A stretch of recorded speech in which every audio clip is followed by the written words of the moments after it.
want an Indian Prime Minister. It's time.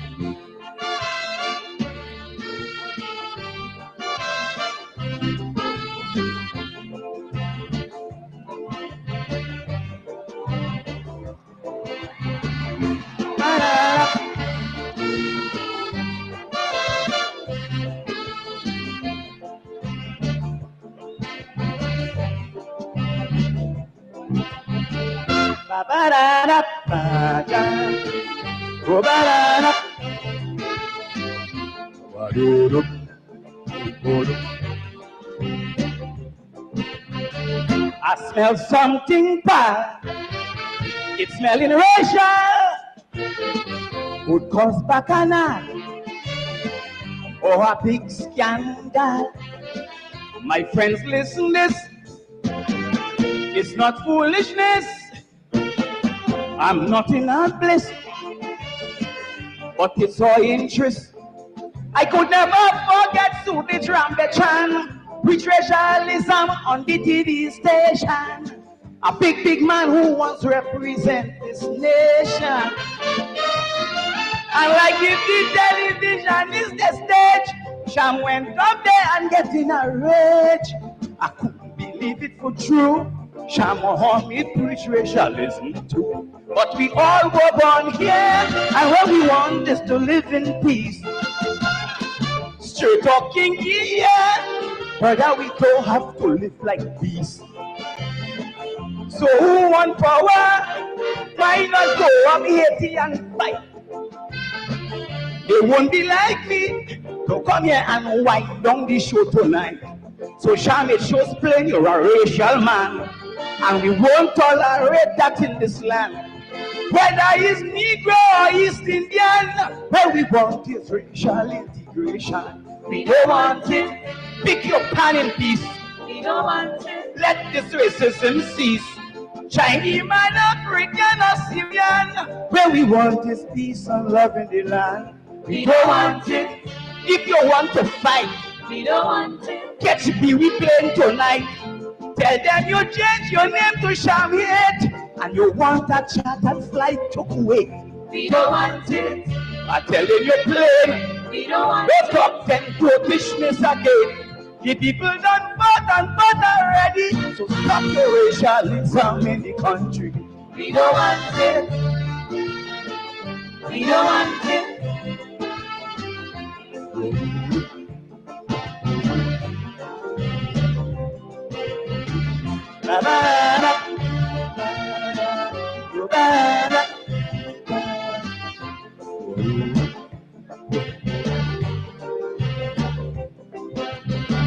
Sham, you're out of place. To be talking race, it wasn't bad taste. A statement's disgrace. Sham boy, this country is for all of we.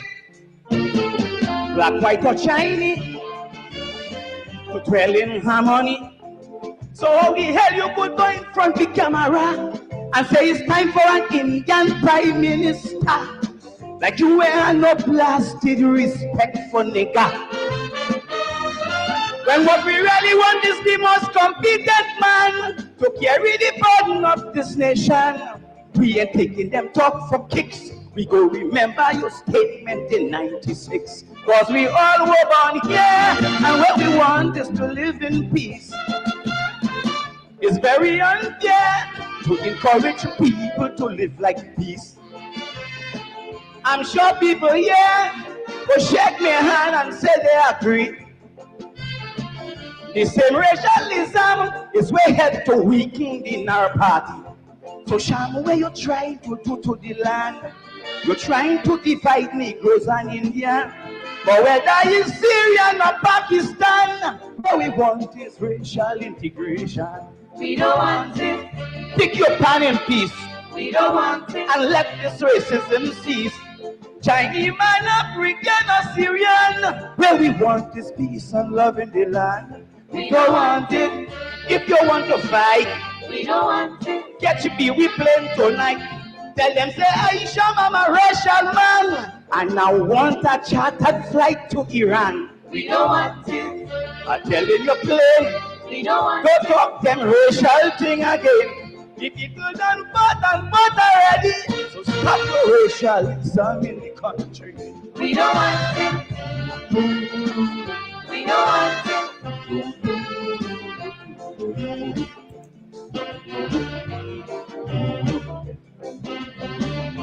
Banana. Banana.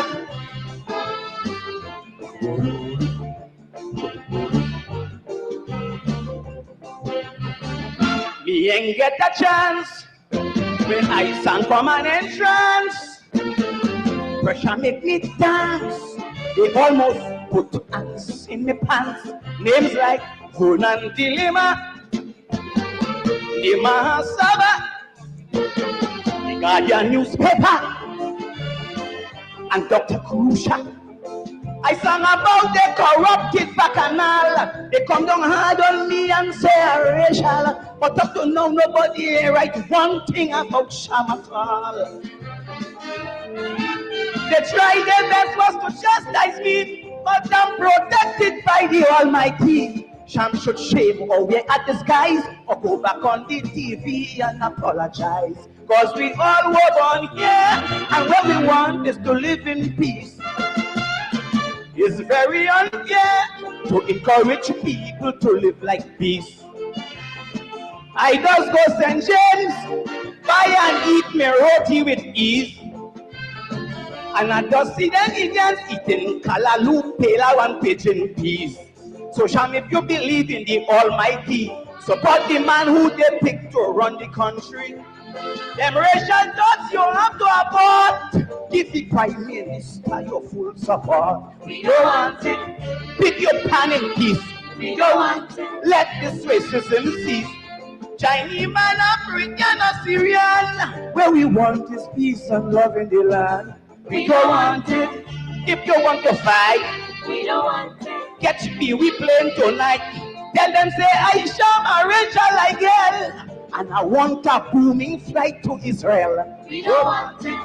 I'm telling you plain. We don't want Don't talk them Britishness again. The people done fought and fought already. So stop your racialism in the country. it. We don't want it.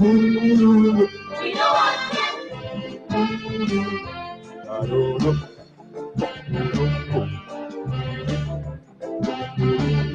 Banana. Banana.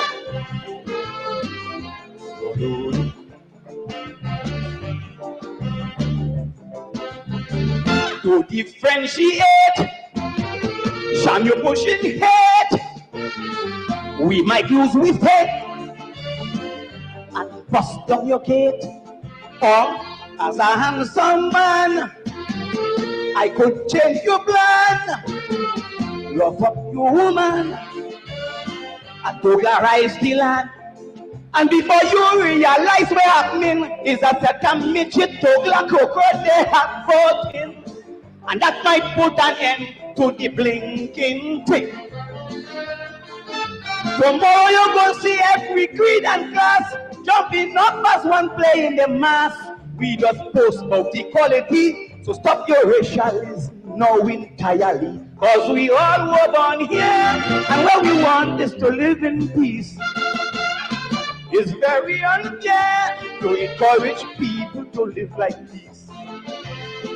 I just go see just in who say I'm back with me pal Sam Lal.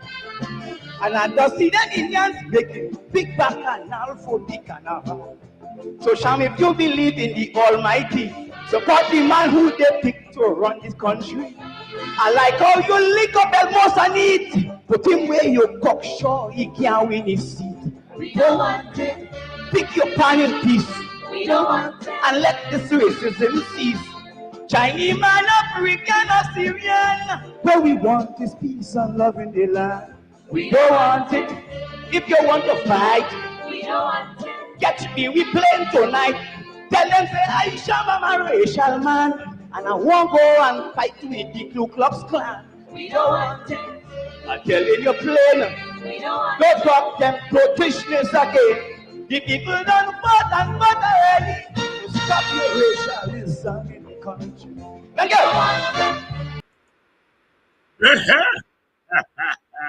Kaiso, Kaiso, Kaiso, Kaiso. We don't want it. We don't want it. If you want your racism, catch a plane and go to Israel or Syria or somewhere and fight there.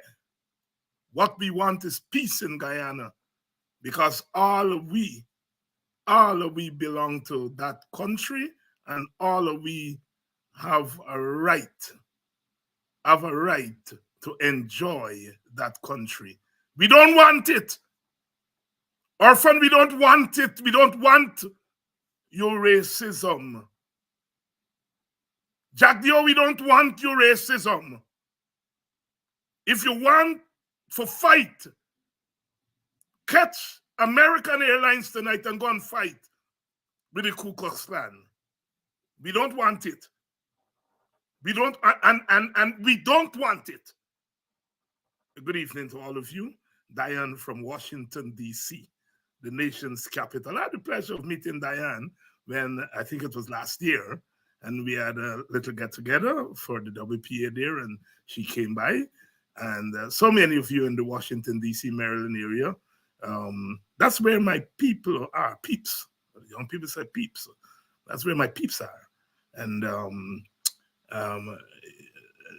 Thanksgiving is coming up, you know. I'm not a big fan of what Thanksgiving means, but it allows time to go and hang with your family. And we'll be in the Washington, D.C. area.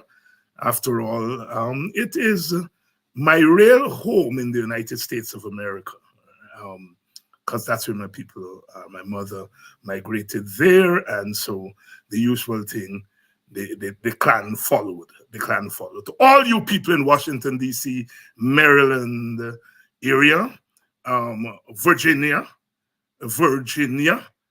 welcome to Politics 101. I'm on the air there on WEAA, Morgan State Radio, on the second Saturday of each month. Radio program there, Caribbean radio program, the second Saturday of each month at 2 p.m.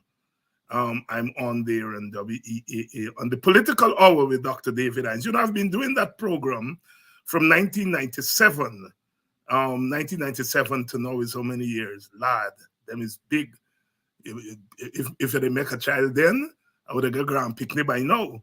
1997 though is what, 27 years I've been doing that program, and it's I dare say it's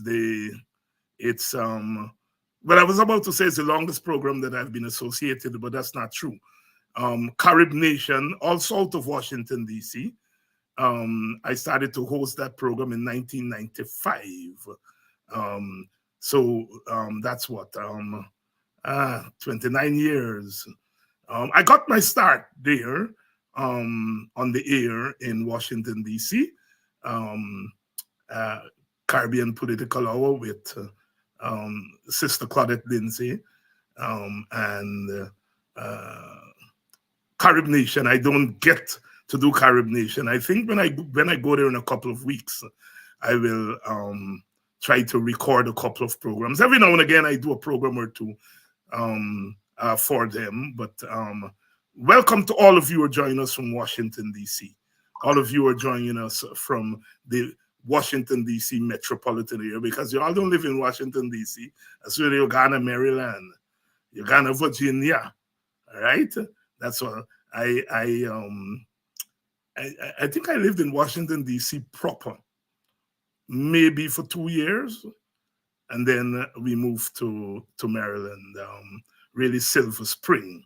Silver Spring is my hunting ground. But when you want to party, you have to go into Washington, D.C.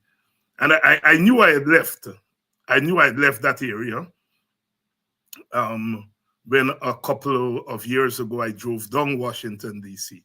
And Lord have mercy, that place changed up. As Black people move out to Virginia and Maryland, the white people move back into the city. And that place has now changed up. The black people call it gentrification, you know. But that's the story. That's the story. White people don't stay too long when black people move in. They move out and so on. The white people moved out of Washington, D.C. when black people moved there. And as black people move into Prince George's County and the other county, mainly Prince George's County, which is the richest black county in America, and Montgomery County, which is the richest white county, well, certainly one of them in America. Nigel, good evening to you. Nigel is joining you from Temple Hill. So Nigel, you're in the heart of Black Maryland there, Temple Hill, Maryland. My mom lives in the area, so I have to pass there when I go to visit my mother when I go to Washington, D.C. Good evening to all of you, all the fans in Washington, D.C., Maryland, the Virginia area. Virginia, Barbara, everybody coming out now. Barbara's in Virginia. So all my people, Maryland, Virginia, Washington, D.C., welcome to tonight's edition of Politics 101. All of you there in New York, the Bronx. I've been talking about the Bronx a lot recently. My students are always tickled because when I teach hip hop, I usually ask them if they can imagine hip hop coming out of the white community, and they all laugh.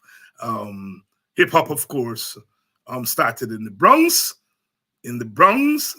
and of course, hip hop is that's the little sister. Some say the child, some say the little sister of reggae, because it was them West Indians in the basements, the West Indian in the basement parties who first start to rap, and out of that came hip hop.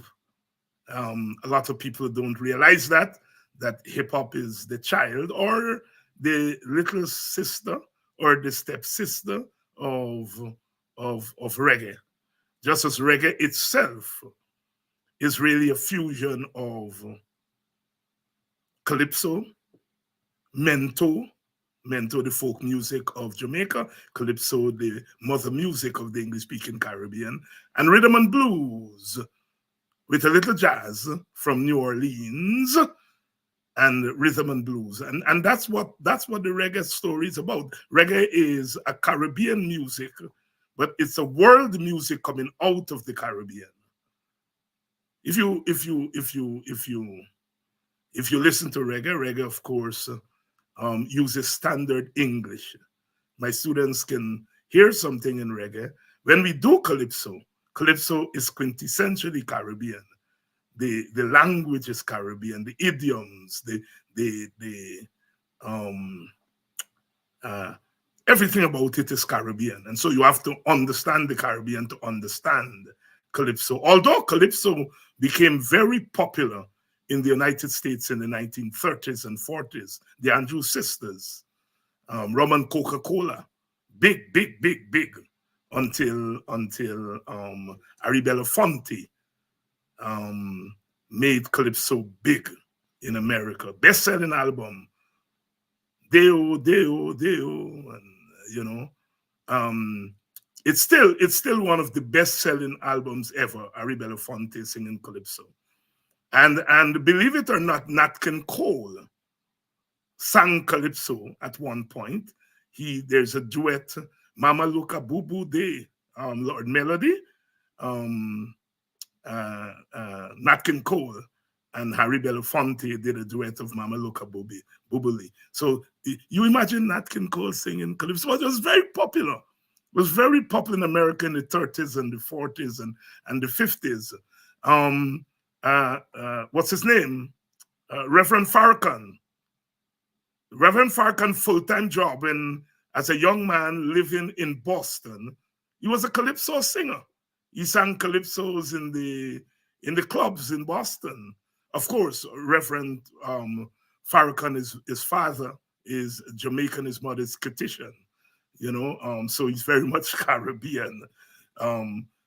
So our music, the Caribbean music, the mother music, and then mento, the folk music, the merging of calypso and mento and rhythm and blues and jazz is that new song called Reggae, Reggae, Reggae, Reggae, which started out the ska. Let's do the ska. And then it simmered down, to rock steady. Bob Marley's and the Wailers, the biggest hit, the first big hit, was Simmer Down. It was a rude boy time.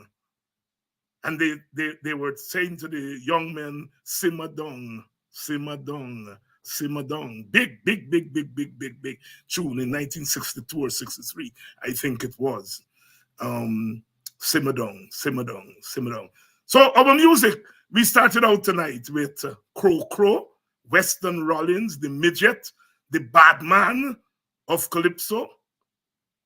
Bad man of Calypso. Sham, Jack Dio, if all you want all your racialism, catch Pee-wee plane and go to Kuwait tonight. We don't want it.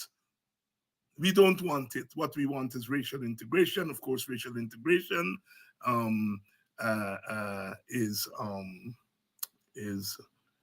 must be based on racial unity. Joe Nkrumah, you see, this is why I love being West Indian. Identity is important, eh? You people and what you identify with. And I remember when I first entered a US university in 1980. God, you all know me age now. 1980. And there was a Jamaican professor. It was a sociology class. They ask you which country you come. He said, Guyana. I said, yes. He said, the only place that you go to in the middle of the day, the sun, hot, hot, hot, hot, hot, hot. And a man there by Stabrook Market reciting Shakespeare word for word.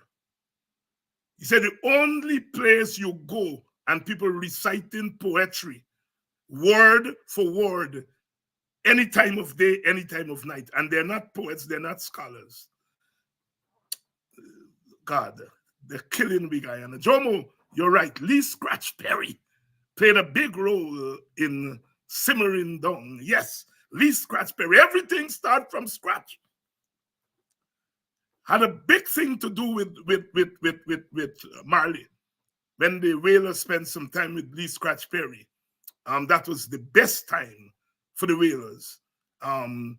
Lee Scratch Perry was a genius. He take a thing and he knock it and he create a sound, and he get a little white rum there and he do his thing. And he said, everything start from scratch.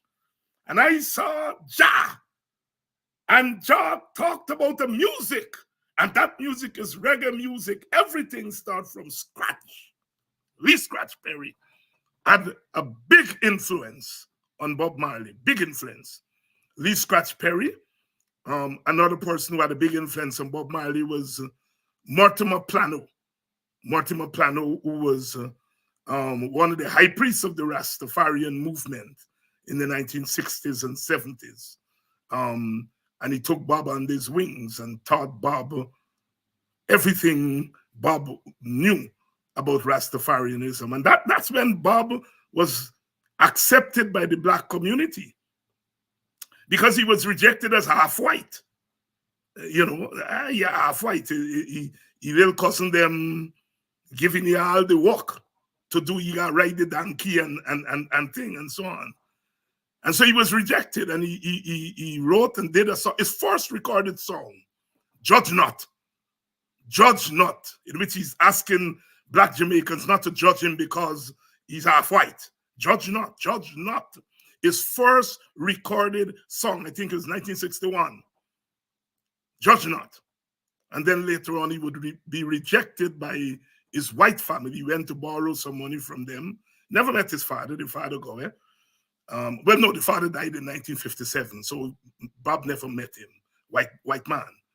And he went to the family, the Marley company. There was a big company. They owned laundromat and construction. They were big into construction.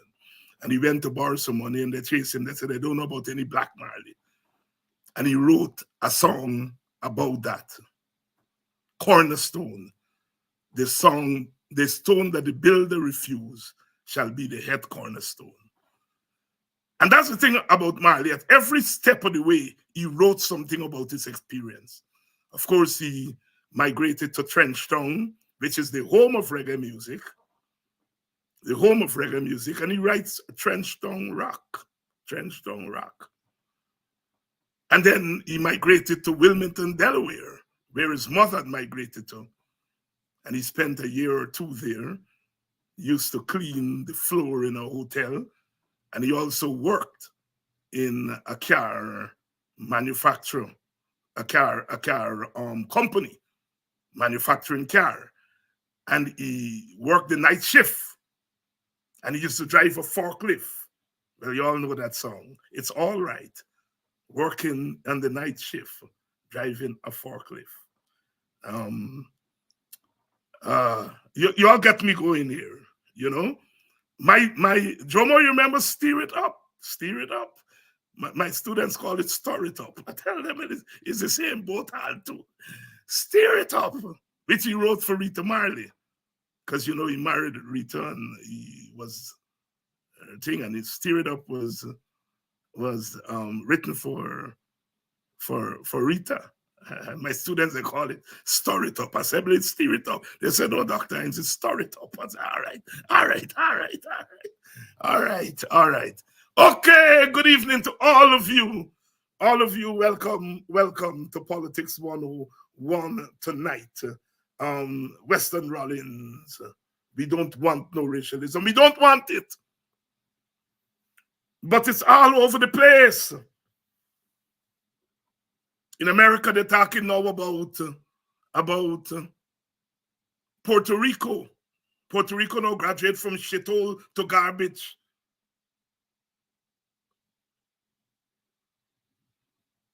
Racism. I am not saying that comedian and Donald Trump, I do not know if they don't like Black people and they don't like Latino and other non-white people. I don't know. I'm not in their heads. Just the other day, Trump said that Black people, Haitians, eating people, dog and cat. If you're eating dog and cat, then you are not human beings. I am not saying that these chaps are racist. A racist is one who believes in the superiority of his or her race. I do not know that. I'm not in their heads. What I do know is that they excuse racism. What I do know is that they appeal to racist sentiments. What I do know is that it happens. One of the videos I like to show my class when I'm teaching, I teach a class called Race and Racism in the African Diaspora. And one of the things I like to show is this experiment that they did. A bunch of white women. And they all said they're not racist. They get Black boyfriends, they get Black family, friends, and all story. And they said, all right, they send them on the road. And on the road, there were two boys. A Black boy dressed with a three-piece suit, dressed to death, as we would say in the Caribbean, standing at the corner. And a white boy dressed like a homeless. And they put them at the side of the road, the white boy first and the Black boy after. And all these ladies who were swearing inside that they're not racist, they passed the white boy dressed like a bum, looking like a bum, and they tell him good morning. And when they go to pass the Black boy with a three-piece suit, if you see the boy, all of them had the purse on the right-hand side of their shoulder. As they pass without All of them without fail moved their posts from this side to the next side. And they went back into the building, and the people doing the experiment asked them, "Are you racist?" No, never. They said, "Did you see two bikes on the road?" Yes. "Do you realize you passed the white bike looking stink and you tell you good morning? And when you pass the black bike looking nice and dress up nice, your first thing was to move your purse from the side of your shoulder, put it on the next side, and you didn't even tell the bike howdy. You didn't even look in the direction." They all doubted it. And when they were shown the video, unconscious racism, unconscious racism.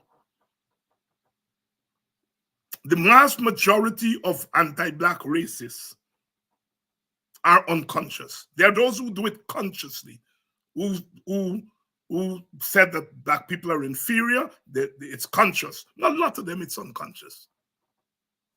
A lot of them is unconscious, but it's there. It's there. Racism is institutionalized in our culture. It's not biological. It's institutionalized in our culture. When my friends in Guyana tell Indian people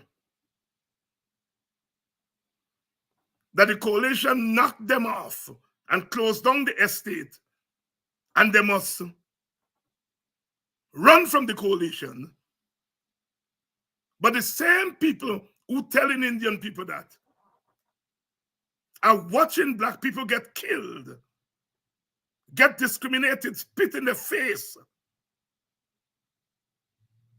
kneel on their chest, broke down their house, kill their little picnic for next sacrifice. And they're watching those same people and tell them, go vote for the government that is presided over that. It is called a different value system. There's a different value system for Indians, and there's a different value system for Africans. And my friends do it. Somebody like Ravi Dev does it. I do not for one moment think Ravi Dev is consciously racial. Some of you already disagree with me. But yet the man engages in the worst form of racism. I don't know whether he's racist because I'm not in his head. But the man tell Indian, run like a curry from the coalition because they knock off 7,000 of your people. Knock off 7,000 of your people. Run like a curry. But he's telling black people, you see them who are spitting at your face, them who are laid down at your house, them who don't want to forgive all your teacher money, run and embrace them. Different value system for the two races. That is the institutionalized racism that we are talking about. And what they do is that they then turn around and call you Usain, stop them. Stop them. They turn around and call you racist because it's cheap.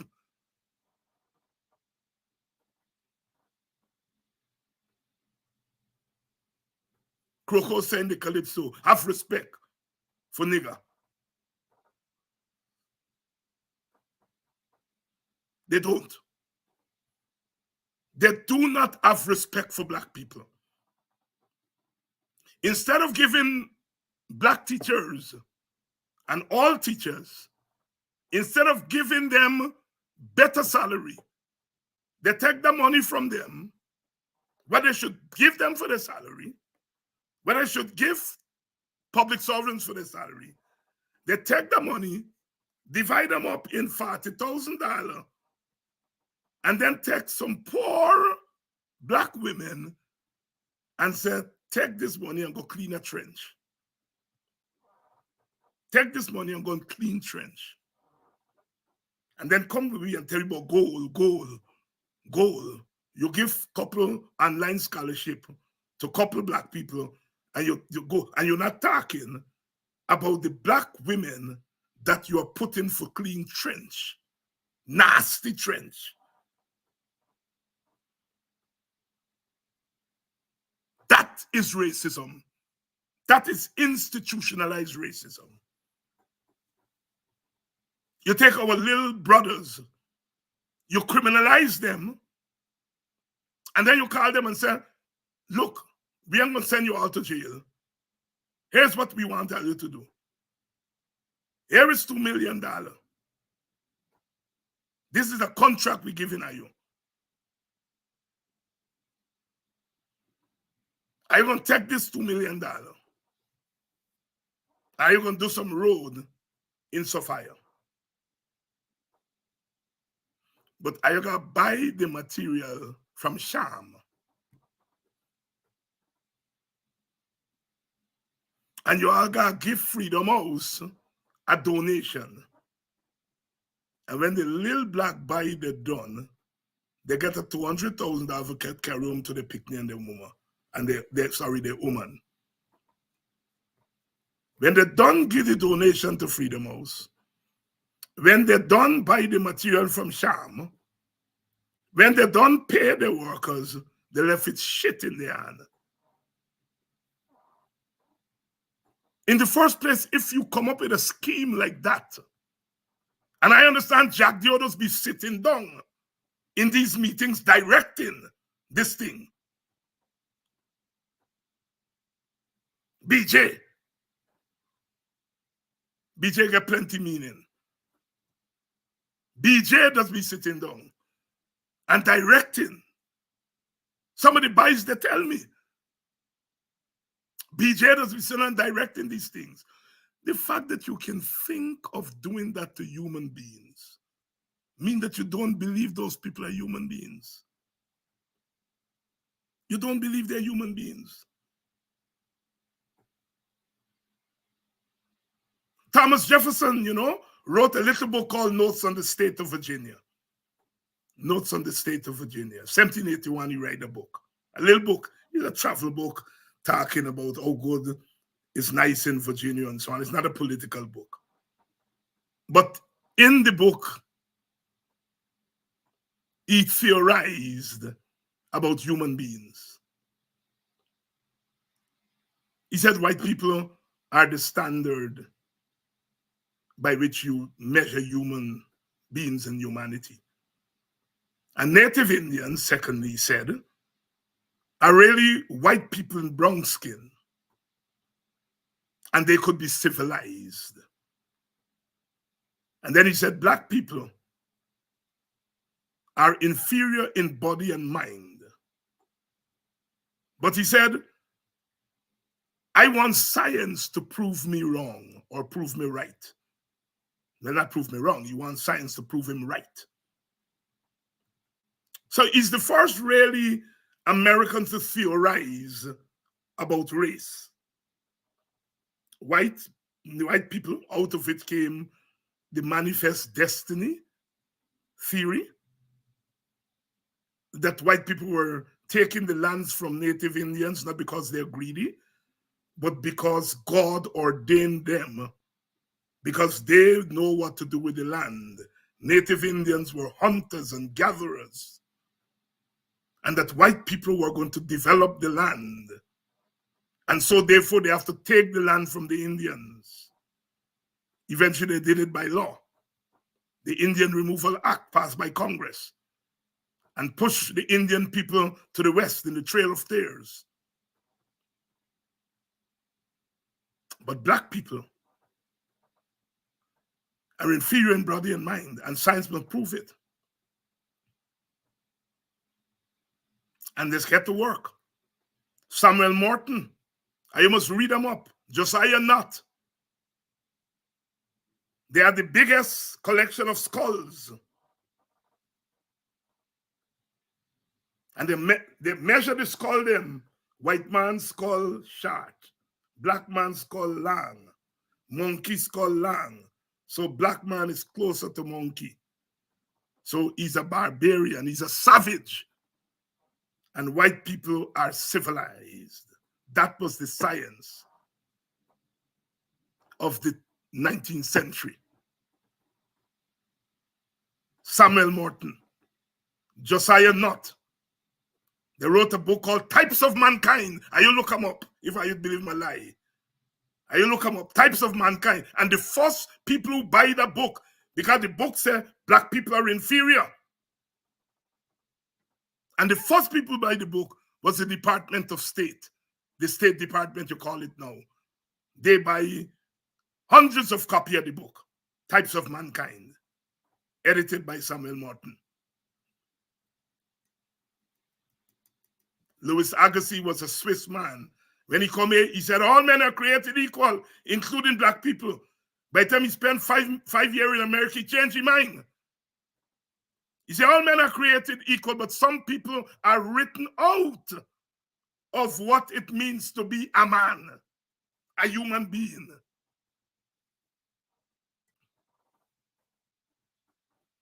That is the legacy that we are living in today.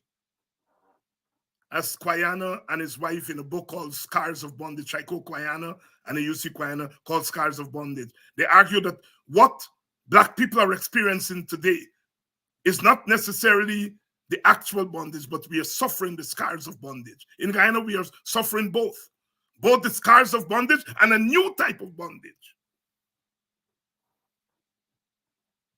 Racism is real. That boy could have given a joke about anything, but he chose to give a joke saying Latinos are garbage, Puerto Rico is garbage. Donald Trump could have picked on anybody, but he picked on Asians. Although America must thank the Haitian people for part of his expansionism, because after the Haitians in 1804 triumphed and beat the French had to beat a hasty departure, and in leaving, they sell the North American holdings to America in what is known as the Louisiana Purchase. Thomas Jefferson was the president, 1804. And America was able to expand as a result of the Louisiana Purchase, because the French, Napoleon, they were beaten by the Haitians. And today Trump said Asian people are eat dog and cat. It's not, these things are not accident. It is not accident that there's a resurgence of the hungry belly black man in Guyana. It's now normalized. Normalized hungry belly black man. People of my age group knew it was there. You heard whispers of it. You know, me auntie always tell me, when you go, they go always, "How better come eat?" And she always tell me, tell them, I will just cook home every day. I didn't realize then at first what she meant. But as I start moving around, I start hearing things like hungry belly black man in the black community, and I realized my auntie had a sense of it. But it wasn't widespread. One Indian people used to say it. But now it has become widespread and normalized, and we must ask why. And the why is that under the PPP, racial triumphalism has been given license. That is, you could spit in a black woman's face and get off. You could call black people all kind of names and get off. Am I saying here that black people don't call Indian people racial names, racist names? Yes, I have heard that growing up in black community. I've heard those whispers too. So I am not saying that among Africans, they don't call name, but we, those of us in leadership, We do not encourage it, and we do not normalize it. If any black person on this day attack but hungry belly or whatever derogatory about Indians, I throw you off my show. And so our people do not engage in that in a way that the PPP is encouraging our Indian brothers and sisters to do it. The thing about things like racism is you're never going to get rid of it because racism is tied to privilege. Capitalism, as we know it today, arose out of the trafficking of African bodies in the Atlantic slave trade and slavery. Eric Williams' Capitalism and Slavery showed that the British, it is the money that British people made from slavery in the Caribbean that gave them the capital to invest in other industries during the Industrial Revolution. Capitalism and Slavery by Dr. Eric Williams. So capitalism itself arose out, it is grounded in African dehumanization.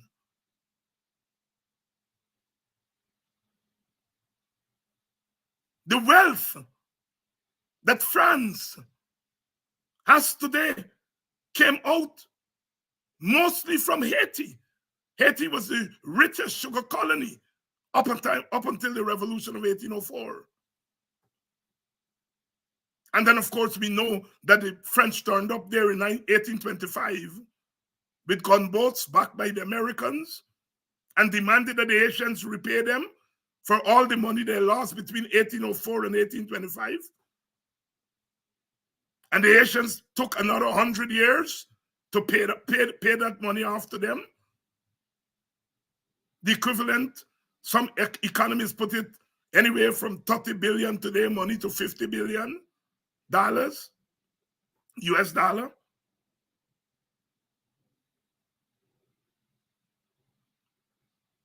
So racism as privilege and benefits. And so that is why when people ask, are we going to get rid of racism? No, if you're getting rid of race and racism, you got to get rid of the privileges. And human beings do not give up privileges. In Guyana, there are people who are enjoying privilege as a result of the institutional racism practiced by the government.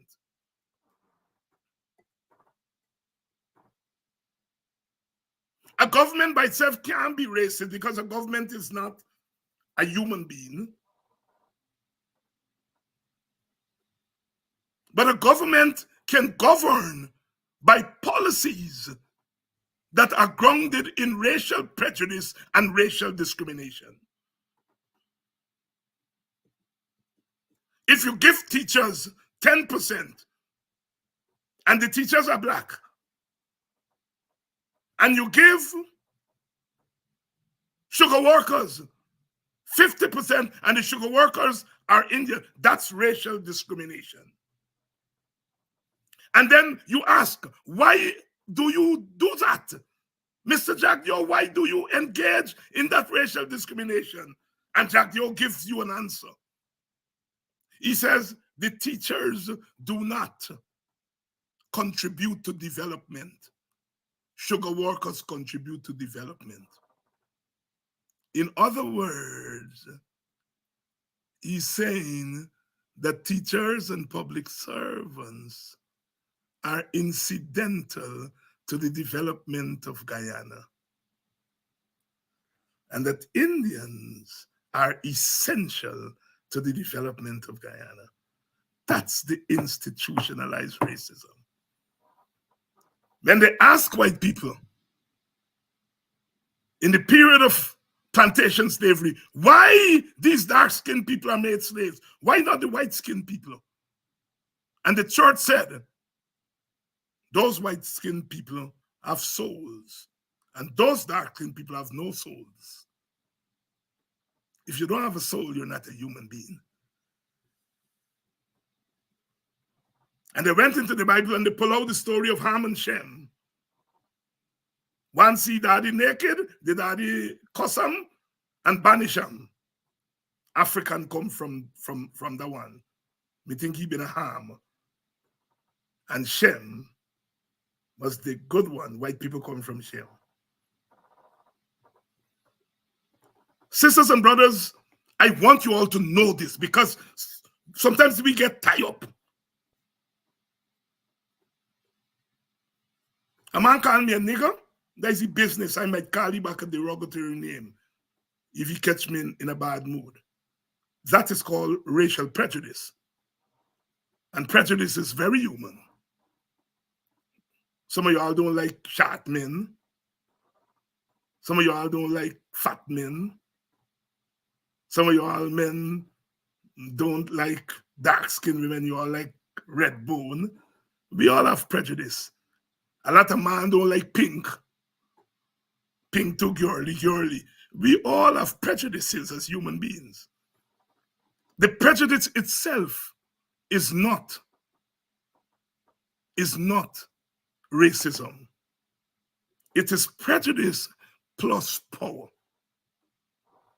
That when you have the power to decide if you in your head, as Mr. Jagdio believes, that public servants and teachers are not essential, they're incidental to development. And that Indian workers, sugar workers, and Indian business people are the essence of development. That's a prejudice. That's no economic theory. That's prejudice. But Jagdio has the power to decide that the black worker who's incidental gets shit, 10%.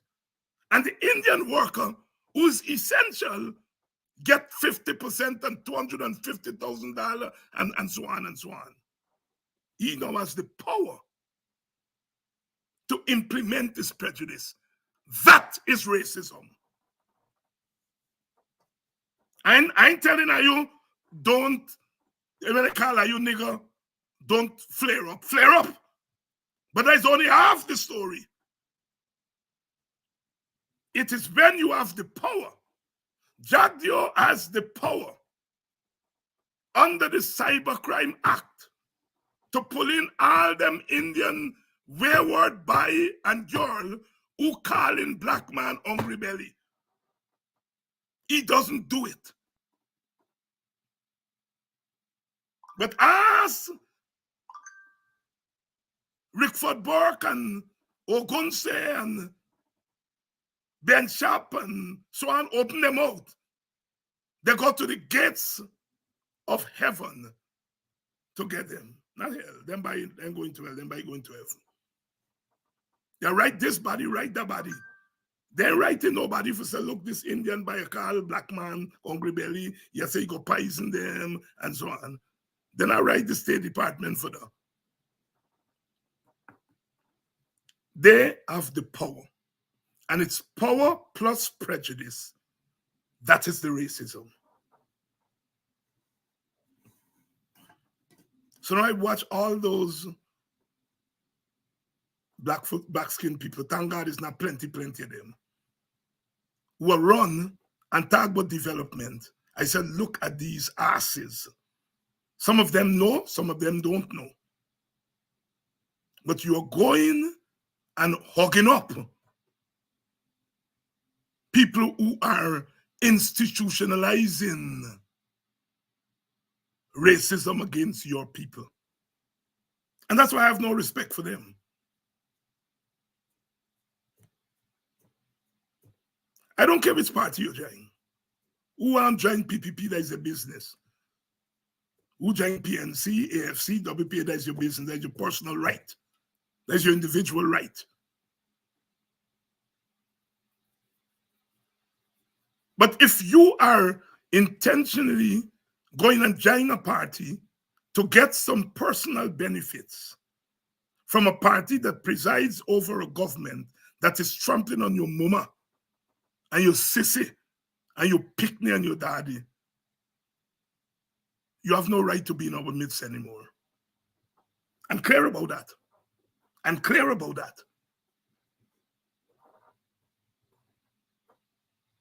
We should not want those people in our midst anymore. I'm not talking about them little boy and little girl who hungry and you give them a little $40 for going to clean the trench and you're dressing them up in red jersey. I give them a pass because people are taking advantage of them.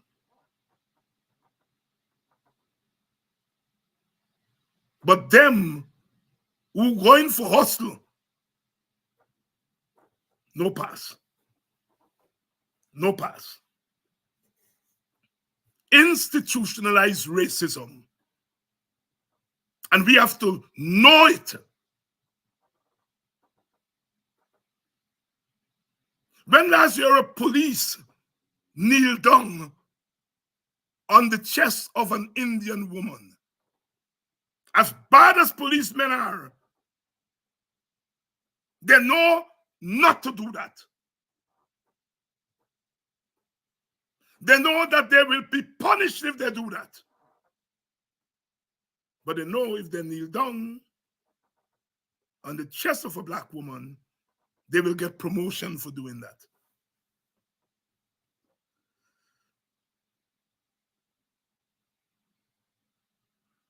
When last you hear police go in the house of an Indian man and shoot in the presence of his wife and picnic? No. The police will know not to do that. Because your own Matty black man would call you a murderer. Because black people know murder when murder is, because they've been the victims of it. So if a black police go and murder an Indian man, they're going to get sympathy from the black community, even though that policeman is black. Because as victims of police murder, they know what it is. And part of what angers me with Guyana today is the way in which the PPP is socializing Indians to lose their humanity. To watch Africans suffering and tell them they're responsible for it. To watch African poverty and say African people don't like work, that's why they're poor. To watch African poverty and say their foreparents buy land and plant cassava and Eda and Tanya. Then I plant rice. And because they do that, are you poor? Difference.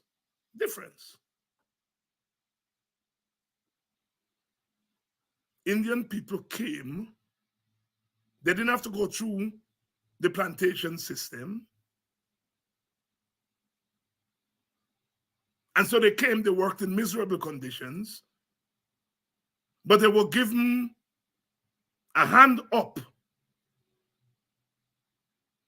land. They buy cheap.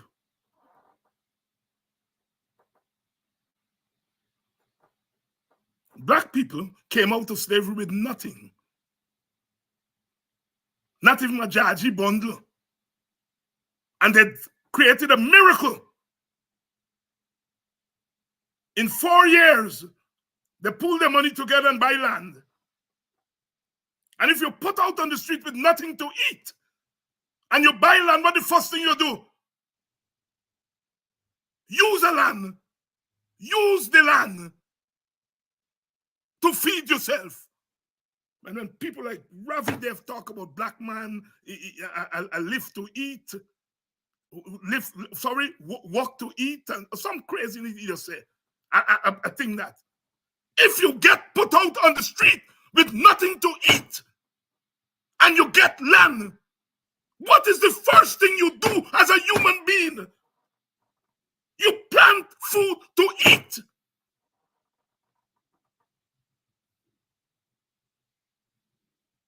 But if you have to eat, you already have to eat and you get land. What are you going to do with the land? Plant. Some you take them and eat them, and the rest you take them and sell them. It is a difference in the conditions that influence the different choices by the different groups. But Ravi Dev and them are saying black man choice was made because black man stupid. Indian male a choice because Indian get money sense. Black man get money sense. Black man sense. Black man a ground dove. Indian people are eagle. That is what they're saying. And Ravi, if you're listening, this is your friend David Hines. I still love you, but you don't love black people. And I have to tell you and tell black people what you are doing.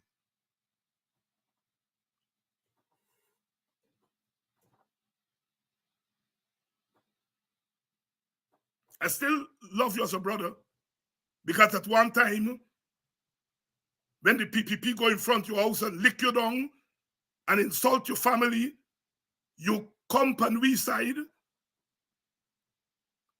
You went to the Square the Revolution, you spoke at Ronald Reagan funeral. I got to let me people know the facts. There was a time when you were on our side. But with the coming of oil, you want to chatelize black people. And you're doing it with nice fancy theories.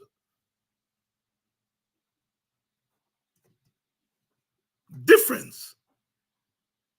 Black man come out from the plantation, black woman come out from the plantation, and they got nothing to eat.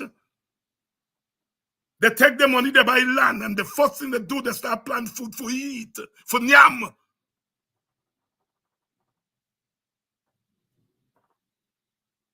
Indian people didn't have that problem.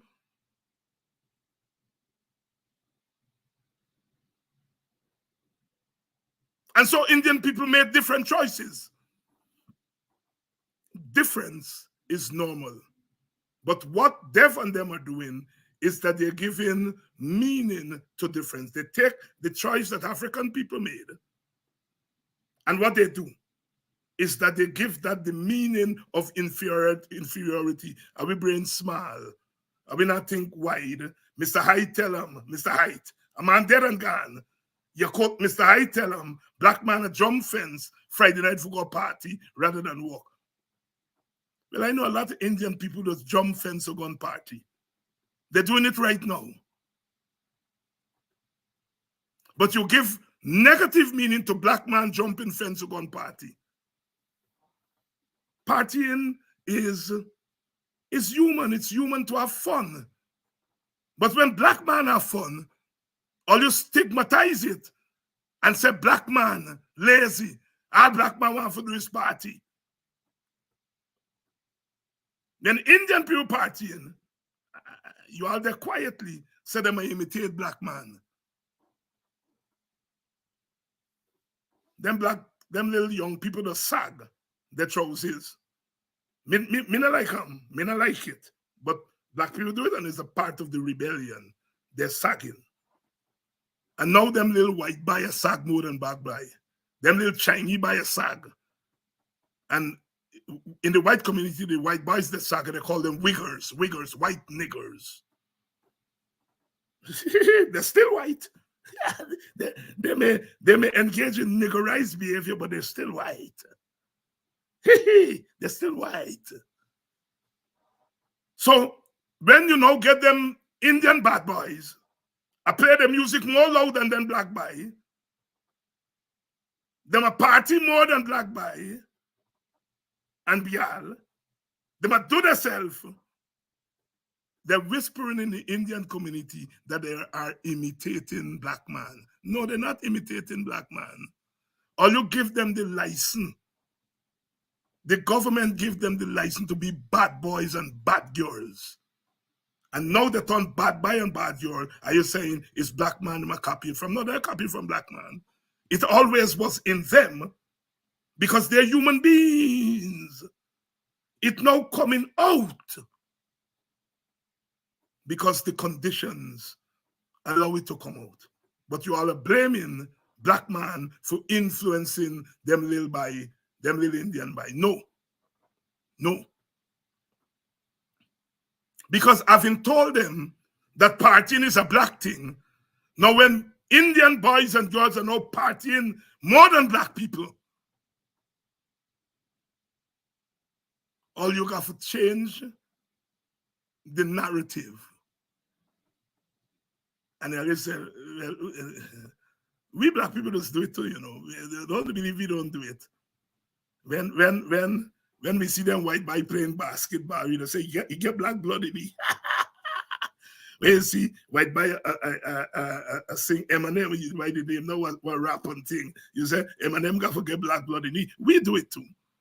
So I'm not saying that we don't do it, but we do not have the power to institutionalize our prejudices.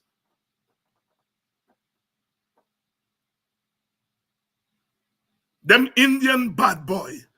Now they're talking about Lenora. How they nice. How them a get on bad. How them a this. How them a that.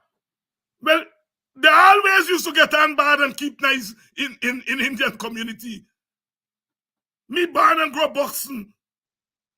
I mean, no, they always a make nice and keep nice and chat speak. But noise was always a black thing.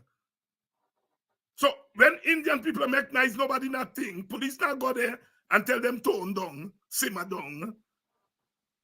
Noise was black. So now nice turn Indian. And Ravi Dev, they can't deal with it. And they send, who they send? Lenora, the acting police chief, a black man. Go, they go cool down, cool the people. They might tell them, go, cool down, cool the people. All of a sudden, the people at Lenora turn cool the people.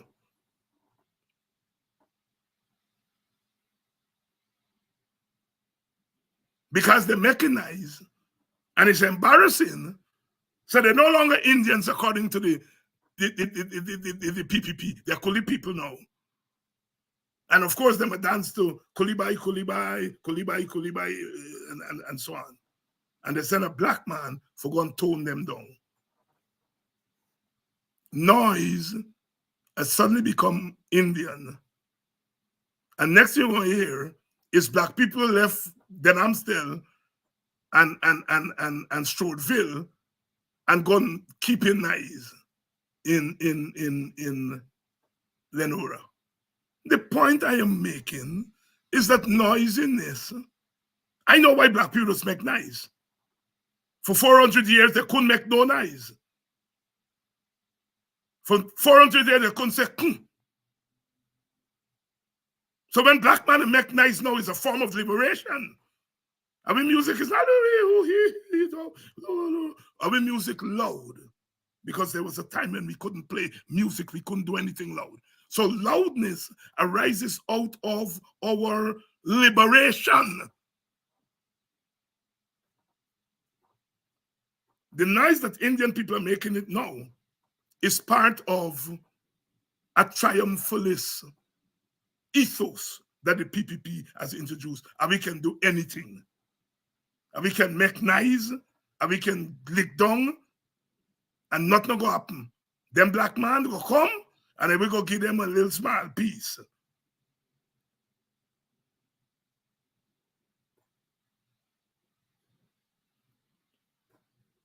We're talking it black tonight. Because I want you all to understand what is racism. Yeah, Ravi did an ocean view around the area that he live. So you think boxing could have done in the news like Lenora? He'd write 50 articles about what Mr. Hyde tell him, that black man like make nice. But now Indian people making nice, they can't sleep in Lenora. And they're up in arms. They're up in arms. They're up in arms. Sisters and brothers, this kind of information is very important. It is very important for us to understand what we are in the face of. We're in the face of treachery. We're in the face of dishonesty. Dishonesty. the robbing thieving election. They don't want to get rid of the things them that encouraging robbing and thieving election, but they're accusing other people of robbing and thieving. They are robbing and thieving because they don't want to get rid of the things that robbing and thieving. Attorney General said today, Nandal, Multiprepre, Multiprepre said Guyana is not ready for biometrics and electronic voting because if blackout happen, he go broke down the system. He laugh till me pee me skin. Me belly at me or me laugh so till. First of all, they might admit that in the fastest growing economy, blackout can come anytime. That's the first thing. The second thing is the man looking for a reason why you must not make elections transparent.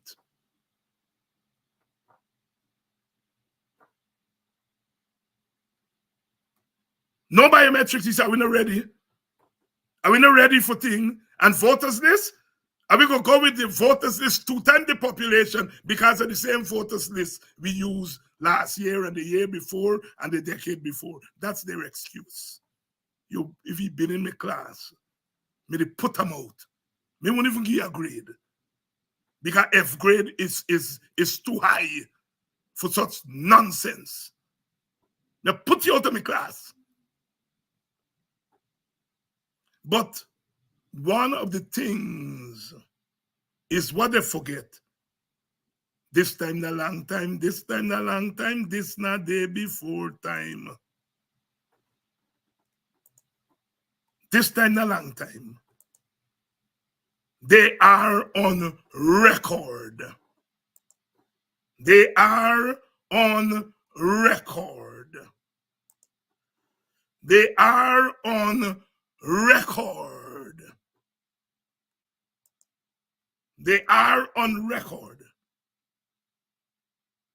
This time, not a long time. We are going to argue for several changes at GCOM. First of all, we believe that Surge Valley does not have what it takes to deliver free and fair elections. And this is since the last election? Yes, we believe that he has succumbed to pressure, that he has allowed this institution to act in a partisan manner, and he is in charge. He can't put the blame on the chief elections officer. He's in charge of GCOM, and therefore the party has called for him to resign. But further to that, we need to make sure that the list is cleaned up so that people, the abuse that we had, where when you had sympathetic presiding officers to the opposition, allowing people who should not have voted to vote because they had extra ballots for people who had migrated and were or are dead in the polling stations, that if you have a new clean list, that will minimize that happening because they would not have the ballots in the polling station. Secondly, we need enhanced biometrics, because when some presiding officers said, like we had some cases in Victoria, this is Mr. X, just looking at the photo, and the polling agent from the party sits across the room or is in a hostile area, is afraid to object. They allowed a number of people to vote who should not have voted.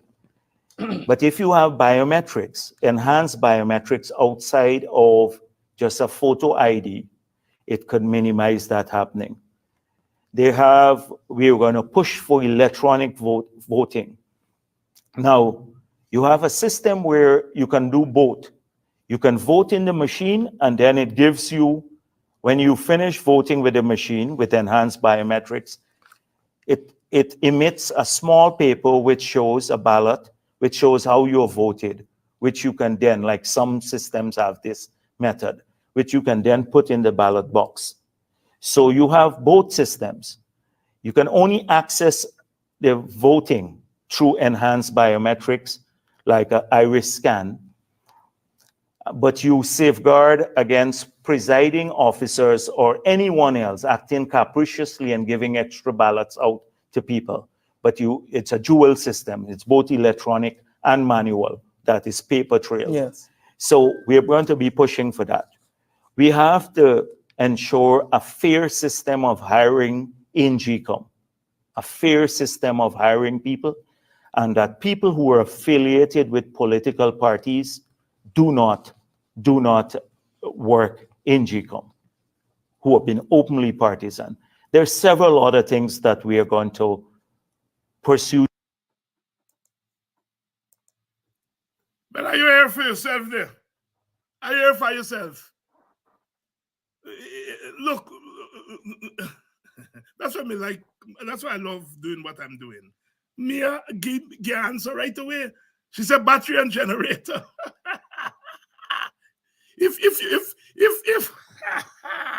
if Nandlal say blackout go come, so you can't use them. Well, you get plenty money. We're the richest country in the world. Buy battery and generator. So if so this story get melody. And if it wasn't serious, we would have laughed out hard. But asking Titna laugh. Mia get the thing right.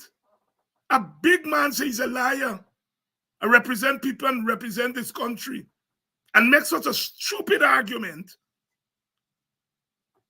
But if you black out and you electricity, where you get battery and generator for? Jackass. But are you a Jadio? He belong to the PNC, you know. Are you know that? He belong to the AFC. He belong to the WPA. The very things that we are calling for, that's what the man calling for. More forcefully. But of course, that was when they were not in power. The lying, stinking,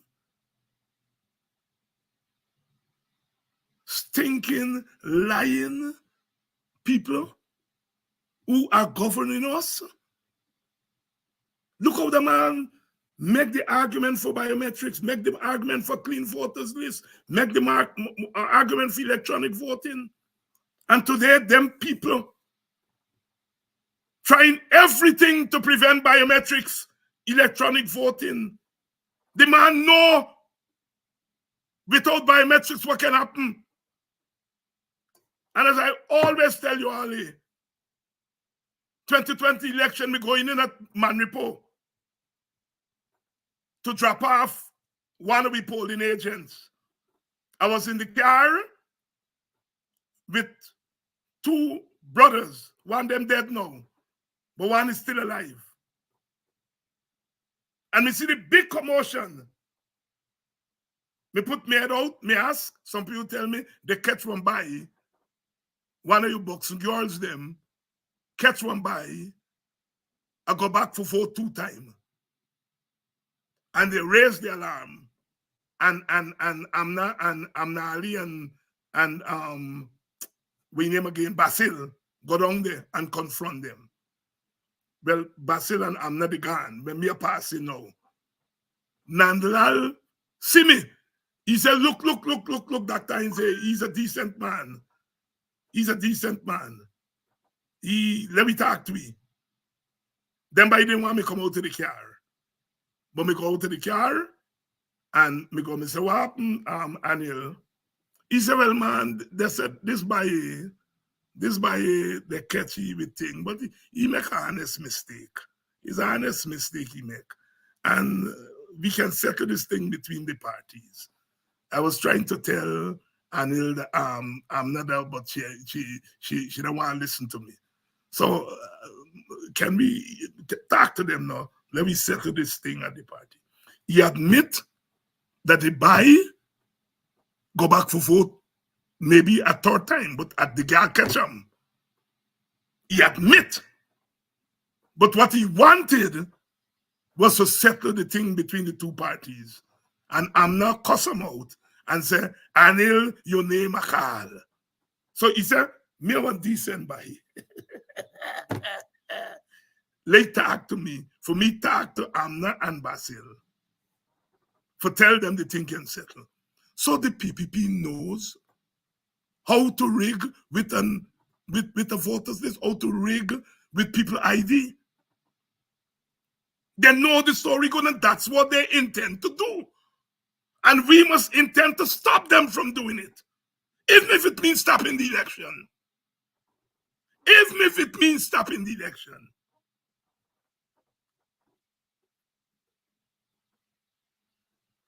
Tomorrow night, we're going to talk more about this.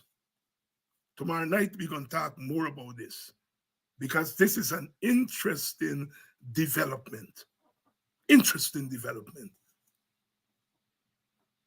Interesting. I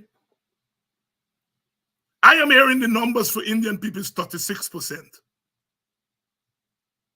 African people remain at around 29-30%. But you all know most of the mixed people identify as African. So with 30 plus, another 20% of the mixed people, the numbers in the census are in the opposition favor. The PPP,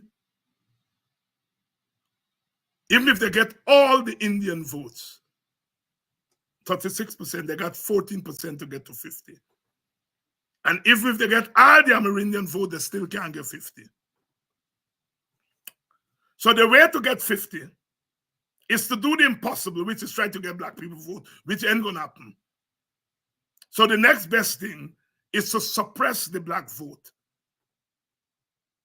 That is to get black people not to go out.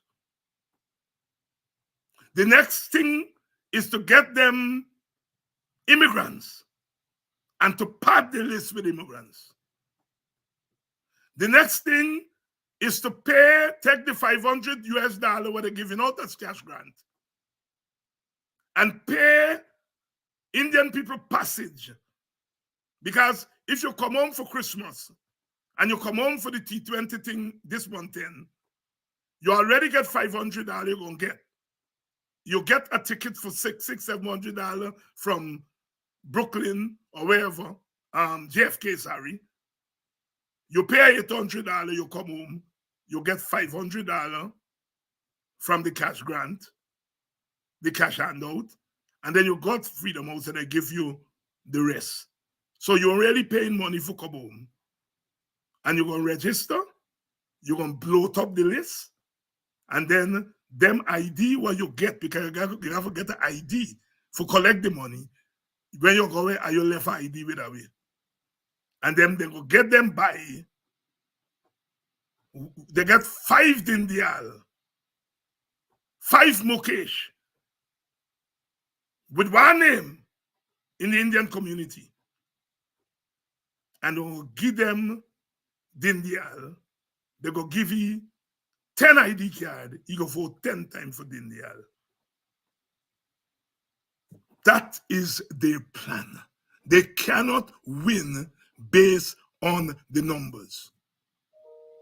And because some of us are advocating, you see me, when I say, me ain't going after no crossover, me want the base, mainly African Guyanese, to come out and vote. And the more we come out and vote, the less the PPP will able to get votes just based on the statistic of their community. Because it's about turnout. And if we can turn out our base, if we can turn out our base, game on. That's why they lick me down, say, oh, me racist. Because me telling the opposition only for look on black vote. I know what I was saying. Me not stupid, me big, but me not stupid. They fear enhanced black turnout. They fear that. Indians just turn out. We know that. And what I want is the black people turn out to equal Indian people turn out. Game on. Game on. The next thing for them now to thief. And that is what they're gearing up to. So, $100,000, what some of you jump up for?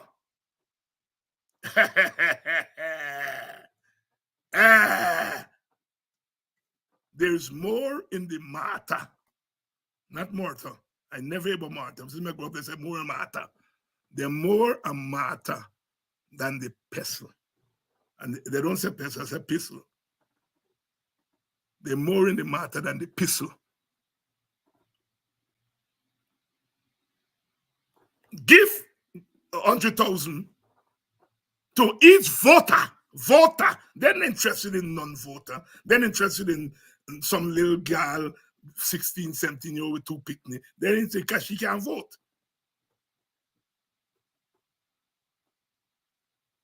If they're interested in she, they would have said, if you turn 18 at the end of December 31st, 2025, then you would have said, well, they're thinking about people beyond just a regular voter. But if you turn 18 December, the election done gone. They're not benefiting from you. So their plan is to use the cash handouts to bloat up the voters list more. The more bloated the list, the more residual votes you have to thief. The more extra vote you get for thief. The more people come home and apply for them ID and you give them the passage, because passage you give them, the more IDs they get for share out to the people to vote. Tomorrow night, and we go think, I'm going to bring a friend tomorrow, because me alone, not going to be with this story, too much, this story, too much. I'll try to get Vincent, because it's Vincent what make Mouta Preke. Them big shot people say Mouta Prepre. If you're not big shot, say Mouta Preke. Mouta Preke is Vincent he respond to. And talk his stupidness. Mia, God bless you. God bless you. You must come and it's people like you all I want. People like you all I want in this struggle, wherever you are there. Because you're sharp. Sharp. Me generation think we bright. We may know Shakespeare and we may know Martin Carter and all them things, but are you? Are you young people? Bright. Like more bright than them ball they get now.